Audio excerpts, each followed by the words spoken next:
Hola, bienvenidos de vuelta. El día de hoy, siguiendo con los temas básicos, vamos a analizar una de las principales funciones para las que se ha propuesto incluso que existe el cerebro, que es, como ya vieron, movimiento. De hecho, muchos proponen que la única función del cerebro es controlar y ejecutar ciertos movimientos. Y vamos a empezar desde lo más básico hasta lo más complejo, viendo al principio solamente una interacción, que es la interacción entre el músculo y la neurona, en la unión neuromuscular, y ya después nos iremos complicando ya viendo corteza, ganglios basales, médula espinal, etc.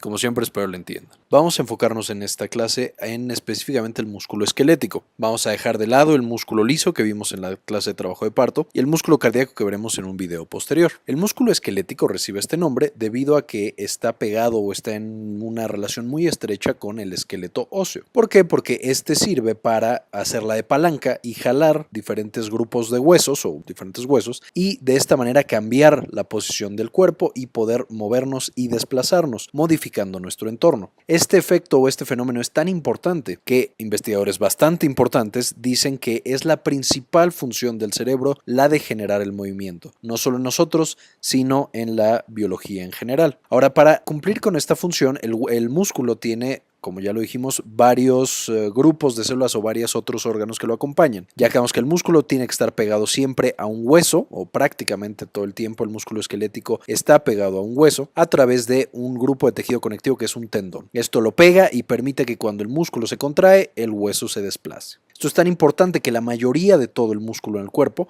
es de este tipo, músculo esquelético. Ya que estamos viendo la estructura del músculo, lo vamos a ir dividiendo o lo vamos a ir analizando de grande a pequeño, de manera que tenemos todo el músculo, el cual está rodeado por una capa fibrosa que lo protege y le da más estabilidad para que tenga más fuerza, llamada epimisio. Después podemos dividirlo en fascículos, que van a ser grupos grandes de muchas fibras musculares. Estos van a estar rodeados por otra fibra llamada perimisio, que también es tejido conectivo. Y por último, cuando tenemos fibras solitas, esto se va, bueno, no fibras solitas, fascículos solitos, no grupos de fascículos, vamos a tener el endomisio. De manera que cada vez que se contrae, estas fibras de tejido conectivo permiten que la fuerza se mantenga y se aproveche para cambiar la longitud de este músculo y generar el desplazamiento. Analizándolo más de cerca, específicamente una célula muscular, vemos que tiene esta característica, son células cilíndricas que tienen una gran membrana, ahorita vamos a ver por qué eso es importante, y que va a tener adentro una gran cantidad de mitocondrias que la van a proveer de energía, va a tener mucho retículo endoplásmico liso, que en este caso va a ser llamado retículo sarcoplásmico, que va a tener una gran cantidad de calcio, que va a ser muy importante, ahorita lo vemos, unos túbulos especializados llamados túbulos transversales o túbulos T, y por último, lo principal del músculo, lo que genera ya de manera molecular, que va a ser la unidad funcional del músculo, va a ser la sarcómera, que está formado por estas fibras musculares que van a tener o van a ser las encargadas de generar la contracción y el movimiento. Más adelante veremos cómo es que estas lo hacen. Ahora, ¿de dónde viene este movimiento? Pues evidentemente ya lo dijimos, el cerebro es el que controla principalmente el movimiento, de manera que en la corteza motora, que esta es la corteza frontal, lo veremos en clases posteriores, va a tener proyecciones de neuronas que van a ir bajando, van a tener una regulación por muchas partes del cerebro, principalmente ganglios basales, cerebelo, bulbo y médula.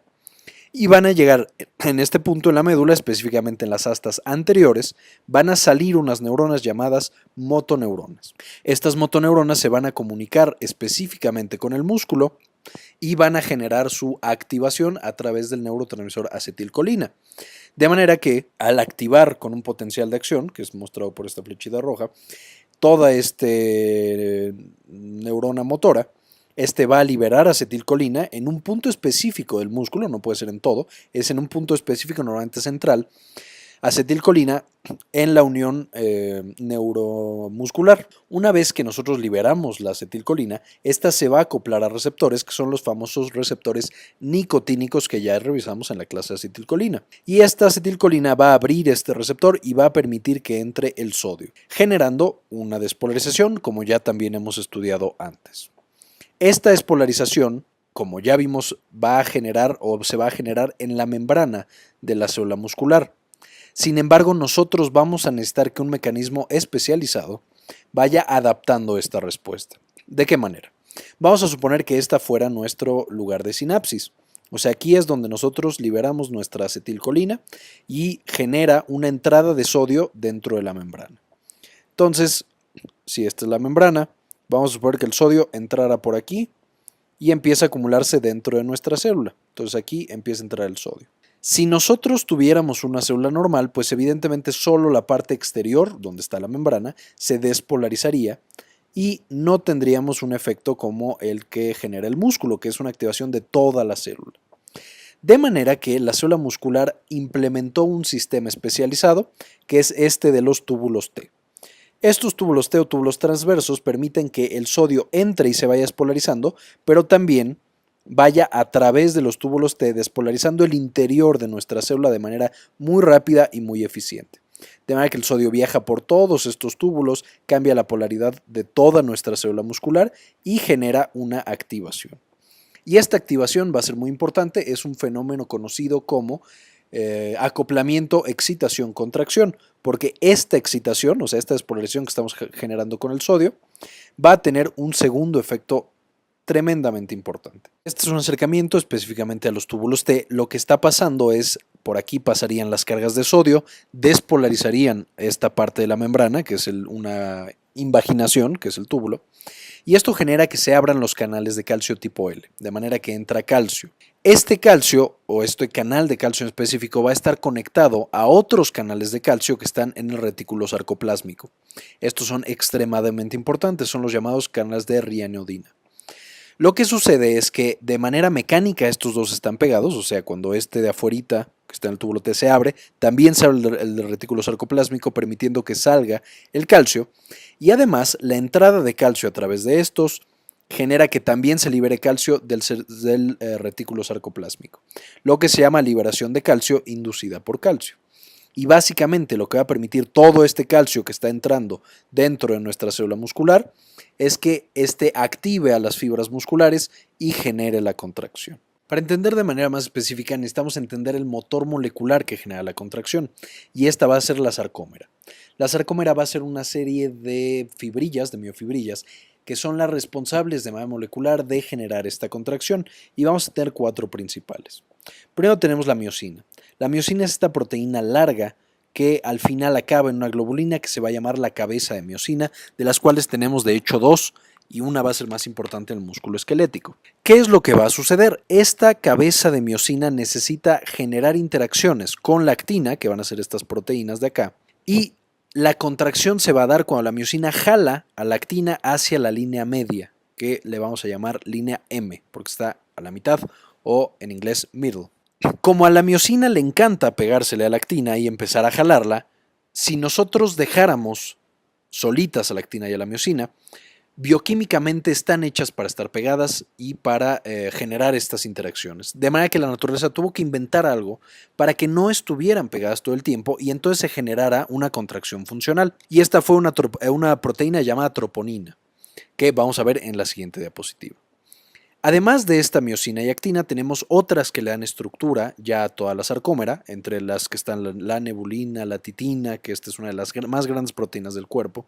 Y estas lo que hacen es facilitan la interacción entre estas dos, le dan estabilidad y facilitan la generación de fuerza. No me voy a meter tanto histológicamente, pero básicamente si nosotros tuviéramos esta sarcómera, y esa es una pregunta relativamente común en los exámenes de medicina, nosotros veríamos las líneas Z, que es donde la actina está fija y es lo que vamos a querer jalar al final, que va a cortar, o sea, el jalar una banda Z a otra banda Z hacia la línea M va a generar la contracción del músculo, digamos histológicamente hablando. Y también vamos a tener que, si nosotros pudiéramos ver estas fibras, veríamos que hay una sección en la que únicamente encontramos las fibras actina, que son delgaditas, una sección en la que únicamente tenemos a las fibras de miosina, que es mucho más ancha, y una en la que está compuesta de ambas. O sea, aquí es donde interaccionan las fibras de miosina y las fibras de actina. Como podemos ver, es una molécula de miosina por cada 6 de actina que la rodean. No me voy a meter demasiado en cuáles son estos, cómo se llaman las bandas, aquí está en la parte de arriba, pero lo importante es recordar que justamente en la parte en la que interaccionan ambas, o sea, en la que tenemos miosina más actina, es lo que va a generar la fuerza en el músculo. Mientras más cabezas de miosina estén en contacto con las proteínas actina, más fuerza va a tener este músculo. Haciendo otro acercamiento, tenemos de nuevo aquí la molécula de actina y vemos que tiene un sitio en el cual la miosina trata de pegarse para generar la contracción. Pero ya quedamos que hay una proteína llamada troponina que no se lo permite. Esta troponina está pegada a la actina a través de otra llamada tropomiosina. Y vamos a tener otras dos. Una que se llama troponina I, que es la que justamente impide que se pegue, y otra que va a ser la troponina C, que esta va a deber su nombre o va a tener esta C debido a que responde al calcio, mientras que I es porque inhibe. Entonces, cuando el músculo está en reposo, la troponina impide que se pegue la miosina, pero cuando aumenta el calcio intracelular, este calcio se le va a pegar a la troponina C, va a desplazar a la troponina y entonces la miosina se le va a poder pegar a la molécula de actina, generando ya la interacción y esta interacción va a dar lugar a la contracción. Y aquí vamos a meter un nuevo, antes de eso, lo que tenemos que entender es que estas dos fibrillas, la miosina y la actina, básicamente funcionan como cuando estamos jugando a jalar la cuerda. Lo que tenemos es una proteína central, que es la actina, y vamos a tener una serie de manos que justamente van a ser el brazo, va a ser el cuerpo de la proteína miosina, y las manos van a ser la cabeza que se pega a la actina. Antes de que el referee pite el silbato o lo que sea que haga para que empiecen a jugar esto, la troponina está puesta y no podemos interactuar, pero después ya se pega y generamos un golpe de energía para jalar la cuerda hacia acá y esto contrae a nuestro músculo. Es importante entonces entender que se necesita energía para generar este jalón de fuerza. Y otro punto importante es, a pesar de que aquí muestro cómo la mayoría de las cabezas de miosina están ocupadas, vemos que al final a uno casi no le toca cuerda, casi no puede jalar. Esto también pasa con nuestro músculo. Y es lo que les decía, mientras más cabezas de miosina interaccionen con la actina, más fuerza tendrá nuestro músculo. De manera que cuando nuestro músculo está demasiado estirado o demasiado contraído, empieza a perder fuerza porque las cabezas de miosina ya no pueden interaccionar de manera correcta con la actina. ¿Y qué es lo que sucede? Yo sé que esta imagen empieza por acá, pero para que sea más fácil de entender, voy a empezar por aquí. En este punto es donde nosotros tenemos ya a nuestros jugadores con la cuerda agarrada. Aquí la miosina ya se pegó a la actina, la está tomando, y entonces lo que va a pasar es que al hidrolizar el ATP, yo tenía ya ADP y fosfato, suelto el fosfato, lo que suelta un golpe de energía y genera una contracción. En este momento es cuando el brazo de la persona jaló la cuerda, y entonces esta cuerda pasó de aquí a estar más acá. O sea, se desplazó hacia la derecha o hacia el centro. Ya cansado este brazo, suelta el ADP, que es el producto de desecho que tenía de la energía, pero sigue pegado a esta actina, o sea, sigue agarrando la cuerda. En este momento necesita más energía para generar la contracción, de manera que se le pega otra molécula de ATP producida por las mitocondrias del músculo. Cuando se le pega, dice, ok, ya tengo energía otra vez, entonces se suelta de acá, se estira y se agarra más adelante. O sea, aquí soltaron la cuerda, pasaron la mano más adelante y agarró más adelante esa fibra de actina, para después repetir el mismo procedimiento.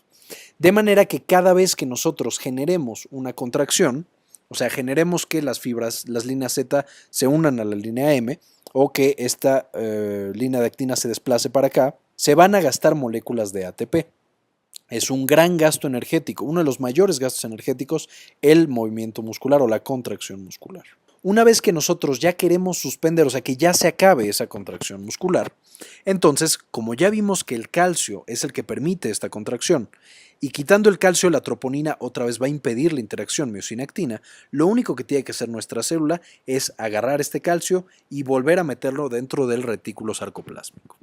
Y para eso va a utilizar una proteína, un transportador que agarra calcio y lo mete dentro del retículo gastando ATP, que va a ser la famosa proteína cerca, que es la ATPasa, la bomba ATPasa del retículo sarcoplásmico, que ya vimos un poco en la clase de comunicación celular. Esta mete el calcio y dentro del retículo sarcoplásmico vamos a encontrar una proteína llamada calsecuestrina en el músculo esquelético y calreticulina en el músculo liso, que van a agarrar ese calcio y no le van a permitir salir hasta que haya otra despolarización y por lo tanto deba haber otra contracción. Otros dos mecanismos para eliminar calcio es eliminarlo hacia el medio extracelular. Sin embargo, el músculo esquelético no es la principal que utiliza. ¿Por qué? Porque esto depletaría de calcio en poco tiempo al músculo y ya no le permitiría contraerse para nada. Ahora, es fácil, o más bien, ya vimos cómo se genera esta contracción muscular, pero evidentemente hay de contracción muscular a contracción muscular. No es lo mismo estas personas que van caminando tranquilas por la calle a esta persona que va caminando jalando un camión. Evidentemente la fuerza que necesitan uno y que necesitan otros es muy diferente. ¿Cómo es que entonces el cuerpo con un mecanismo tan sencillo puede generar fuerzas diferentes en un mismo músculo o en el cuerpo completo? Y para esto tenemos dos fenómenos. Uno se llama sumación temporal y otro se llama sumación espacial. En la sumación temporal, igual o muy similar a como vimos en en el sistema somatosensorial, que al aumentar la frecuencia nosotros sentíamos más, lo mismo va a pasar con el músculo. Si nosotros despolarizamos una vez a nuestro músculo, generamos una determinada tensión. ¿Por qué? Porque aumenta un poquito el calcio y entonces algunas cabezas de miosina interaccionan con la miosina. Si nosotros empezamos a generar mayor estimulación, o sea, despolarizamos varias veces esa célula, empezamos a hacer que el calcio se acumule y entonces más moléculas de troponina se quitan, más moléculas de miosina interaccionan con la actina y entonces generan más fuerza y más tensión en ese músculo. Si continuamos con este proceso, llega un punto en el que alcanzamos prácticamente la fuerza máxima, porque la mayoría de las cabezas de miosina está actuando o está interaccionando con la mayoría de las cabezas de actina, con las proteínas actina, hasta que alcanzamos la máxima tensión, que es cuando un músculo ya tiene una cosa llamada tetania. La tetania es ya hay demasiado calcio y esto ya hizo que todas mis cabezas de miosina interaccionan con todas mis moléculas de actina. Y en este punto hemos alcanzado la mayor contracción o la mayor fuerza que puede alcanzar una fibra muscular. No todo el músculo, pero una fibra muscular. Lo otro que se puede hacer, o lo otro que puede hacer el cuerpo, es la sumación espacial. Esto es una sola neurona. Si yo la activo una vez, activa ciertas fibras musculares que son más sensibles. Si yo aumento la frecuencia, esto también recluta otras fibras musculares que son más sensibles, que son menos sensibles, pero que generan más fuerza muscular. Además de este mecanismo de sumación espacial, el cerebro puede sensar cuando la fuerza muscular no es suficiente a través de los sensores que ya vimos en la clase de sistema somatosensorial y les recomiendo que revisen para que se acuerden. Pero puede reclutar más neuronas motoras del hasta anterior y de esta manera también reclutar más fibras musculares. Esta sumación espacial también es muy importante para generar fuerza extra en los músculos que ya tenemos. Por último, un mecanismo muy importante de los músculos que es bien conocido por todos es el mecanismo de hipertrofia. Es si yo utilizo un músculo de manera repetida poniéndole carga, este músculo crece, se vuelve más eficiente y genera más energía. Además, también utiliza más energía. Este mecanismo de hipertrofia y de que crezcan los músculos es muy interesante, pero lo voy a ver en otra clase cuando veamos fisiología del ejercicio ya muy pronto. Bien, y ahora revisemos brevemente la farmacología. Ya saben, estas son clases de fisio, no me voy a meter tanto, pero para que sepamos qué es lo que se utiliza en estas uniones neuromusculares en específico como farmacología. Los más importantes con muchos son los fármacos que generan parálisis muscular, muy utilizados en el ambiente de la anestesia, la anestesiología. Y de estos vamos a tener dos tipos, los paralizantes musculares despolarizantes y los no despolarizantes o competitivos. ¿Cuál es la diferencia? Básicamente uno despolariza el receptor nicotínico de la unión neuromuscular y esto genera que el músculo ya no se pueda contraer. Ya quedamos, es muy usado en anestesia.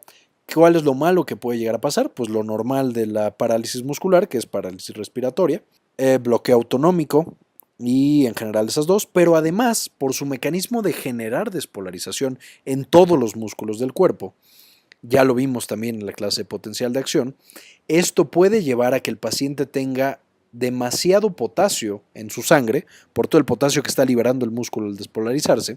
La despolarización puede llevar a rabdomiolisis, o sea que el músculo se despolarice y se contraiga tanto que empiece a sufrir y se destruya. Y la tercera es hipertermia maligna, que es este estado en el que el músculo se sigue contrayendo de manera indefinida, empieza a generar muchísimo calor pues por esta contracción y puede incluso llegar a matar al paciente. Esta es una condición que en general es autosómica dominante. O sea, hay personas que si tienen este gen defectuoso para la hipertermia maligna, o sea, cuando tú le pones este fármaco que es succinilcolina, empiezan a tener hipertermia maligna, pues este es pasado a toda la descendencia. Entonces es muy importante como antecedente antes de una cirugía. Por otro lado tenemos los paralizantes no despolarizantes o competitivos. Estos lo que hacen es que se pega al receptor nicotínico donde debería ir la acetilcolina, pero no activan al receptor. Solo lo bloquean porque ya la acetilcolina no puede funcionar. También se usan anestesia, prácticamente tienen el mismo perfil, excepto los específicos para la contracción muscular, como la hipercalemia, pero además liberan histamina. Esto significa que pueden generar reacciones importantes de tipo anafilácticas, o sea, hacen que el paciente tenga algo similar a un choque anafiláctico. No en todos, pero en algunos pacientes. Los ejemplos clásicos son la tubocurarina, pancuronio y becuronio. Después haremos videos específicos de farma, ahorita no me voy a meter tanto. El dantrolene, este es un fármaco no tan usado en general, básicamente tiene una indicación clara, que es cuando un paciente tiene hipertermia maligna, que es lo que les decía que le pasa a los pacientes cuando se les pone succinilcolina. En esta patología se activa el músculo y se sigue activando de manera incontrolada, porque sigue activándose el receptor nicotínico y entonces sigue activando todos los mecanismos intracelulares. Lo que hace el dantrolene es bloquea el canal de raniodina, que si recuerdan, este canal es el que permite la salida del calcio del retículo sarcoplásmico. De manera que cuando nosotros la bloqueamos, estamos inhibiendo la contracción muscular por un mecanismo molecular, que no está en la unión neuromuscular, sino en el retículo sarcoplásmico.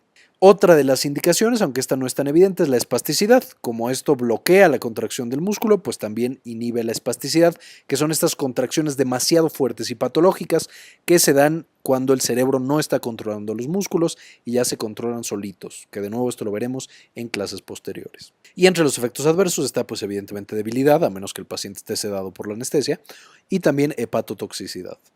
Tenemos la toxina botulínica, esta actúa específicamente en la unión neuromuscular, pero lo que hace es que bloquea la liberación de acetilcolina. También bloquea la liberación de muchos otros neurotransmisores porque no es específico de esta unión o de esta sinapsis. ¿Para qué se usa? La toxina botulínica tiene muchísimas indicaciones, entre ellas de nuevo está la espasticidad por un mecanismo similar, el dolor crónico que es de difícil manejo porque ya no permite la liberación de ciertos neurotransmisores y por supuesto intervenciones estéticas, que es por lo que es famosa esta toxina. Lo malo es, si nos pasamos, pues puede causar parálisis respiratoria y también, como es una toxina, puede causar activación del sistema inmune. Vamos a tener también un grupo de medicamentos que son los relajantes musculares. Estos se usan básicamente cuando un músculo está demasiado contraído por alguna razón. Ya de nuevo la principal es que el cerebro no controla los músculos, pero hay otras, por ejemplo, cuando acabamos de tener un choque de automóvil, que el cuello empieza a tener espasticidad, etcétera. Son las famosas contracturas, pero hay pacientes que las tienen muy intensas y son altamente patológicas. Los relajantes musculares son todo un grupo de fármacos, pero básicamente lo que hacen es aumentan la concentración de GABA. Y entre los ejemplos de estos medicamentos vamos a tener las benzodiazepinas, que ya los vimos cuando vimos GABA, el baclofen, entre otros. Y por último vamos a tener medicamentos que facilitan la acción o la unión neuromuscular. ¿Qué es lo que hacen estos medicamentos? Inhiben a la acetilcolinesterasa, que ya revisamos en la clase de acetilcolina, y entonces hacen que la acetilcolina dure más tiempo en la unión neuromuscular y por lo tanto que el músculo se active más tiempo y más fácil. ¿Para qué lo usamos? Justamente en pacientes que tienen algún tipo de parálisis, ya sea por anestésicos, especialmente los competitivos o no despolarizantes. O sea, si tenemos un paciente que está anestesiado y nomás no sale de la parálisis, pero ya está despertando, se le puede dar alguno de estos medicamentos como fisiostigmina o neostigmina y ya puede moverse un poco más. Y también en una patología llamada miastenia gravis, que es esta en la cual el cuerpo, por diferentes razones, ya no puede contraer los músculos debido a anticuerpos que bloquean la función de esta unión neuromuscular, entonces los pacientes empiezan a quedar paralizados. Si nosotros aplicamos fisiostigmina y neostigmina, los pacientes pueden mejorar un tiempo porque tienen más acetilcolina en la unión neuromuscular. Bien, y como referencias para este video utilicé el Boron de Fisiología junto con el Guyton, dos libros clásicos de fisiología. Utilicé el Goodman y Gilman para todo lo de farmacología. Las imágenes las saqué principalmente del Boron, aunque también algunas de Wikipedia. Y también quiero agradecer a Mr. Luigi Japonés, que es mi hermano Luigi, por haber hecho el montaje del principio. Les voy a poner un enlace a su canal por si quieren contactarlo. Bien, pues eso fue todo. Espero les haya gustado mucho. Si tienen alguna pregunta, como siempre, déjenla en los comentarios y ayúdenos a cambiar el mundo. Compartan la información.